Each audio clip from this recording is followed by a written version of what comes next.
జరిగినటువంటి పడలిపోతే దానిలో పడకూడని సూక్ష్మమైన పదార్థములు ఏమైనా పడితే రాత్రి మనం నిద్రపోయినప్పుడు ఆ మలినమంతా కూడా మెత్తగా తయారై కంటి యొక్క కులుపు భాగంలోకి వచ్చి తెల్లవారేటప్పటికి నిలబడేటట్టుగా చేసి కేవలం వేలితో కంటి యొక్క ఉసిని తీసేసి కంటిని శుభ్రం చేసుకోగలిగినటువంటి అవకాశాన్ని మనకి కటాక్షించాడు. మనం ఒక్క కన్ను పెడితే ఏ కారణం చేతనైనా కంటికి ఇబ్బంది కలిగితే జీవితంలో చూడలేకపోతే చాలా కష్టపడతామని ఆయన మనకి 2 కన్నులు ఇచ్చాడు. 2 కన్నులు ఇవ్వడమే కాకుండా నిద్రపోతున్నప్పుడు ఆ కంటిని సురక్షితంగా ఉంచడం కోసమని కను రెప్ప పడిపోయేటట్టు లోపలికి ఏ సూక్ష్మజీవి కూడా ప్రవేశించడానికి వీలు లేకుండా పైకి వంకరగా లేచినటువంటి వెంట్రుకలతో కూడిన రక్షణ వ్యవస్థని ఏర్పాటు చేసి కంటిని కాపాడాడు. అన్నిటికన్నా గొప్ప విషయం ఏంటంటే మన ప్రయత్నం లేకుండా కనురెప్ప పడడం.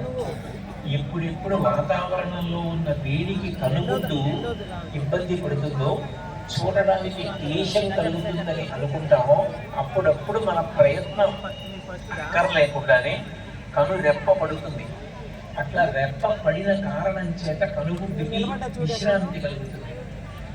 ఉత్తర క్షణం మళ్ళీ కనుగుడ్డు కాపాడుతున్నటువంటి ఆ రెప్ప పైకి వేస్తూ చదువుతున్న వాడికి చదువుకోవడానికి, పనిచేసేవాడికి పనికి ఇబ్బంది కలగకుండా అన్ని వేల మాటలు ప్రతిరోజు పడి లేచేటటువంటి వ్యవస్థని కనురెప్పగా ఏర్పాటు చేసి కంటి గుడ్డుని ఆయన కాపాడాడు. ఇన్ని చేసినటువంటి భగవంతుడు నిజంగా కంటి విషయంలో ఇంత జాగ్రత్త తీసుకుని ఉండకపోతే అసలు మనిషికి జీవితంలో సుఖము అన్న మాటలో చాలా భాగం ఉండనే ఉండదు.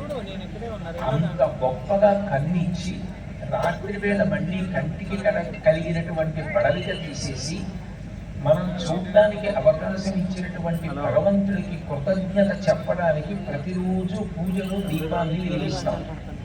కానీ కార్తీక మాసం దగ్గరికి వచ్చేటప్పటికి ప్రత్యేకించి ప్రదోష వేళలో అంటే సంధ్యా సమయంలో దీపాన్ని వెలిగిస్తారు. ఇక చీకటి పడడానికి దగ్గర పడుతోంది అన్న వేళకి దీపాలు వెలిగించేయాలి. అట్లా వెలిగించిన దీపాలని కార్తీక దీపములు అని పిలుస్తారు. ప్రత్యేకించి కార్తీక మాసంలో అట్లా ఎందుకు వెలిగిస్తారు అంటే కార్తీక మాసానికన్నా ముందరే ఆశ్వయుజ మాసంలో అమావాస్య తిథిని దీపావళి అని పిలుస్తారు. దీపావళి అంటే ఆవళి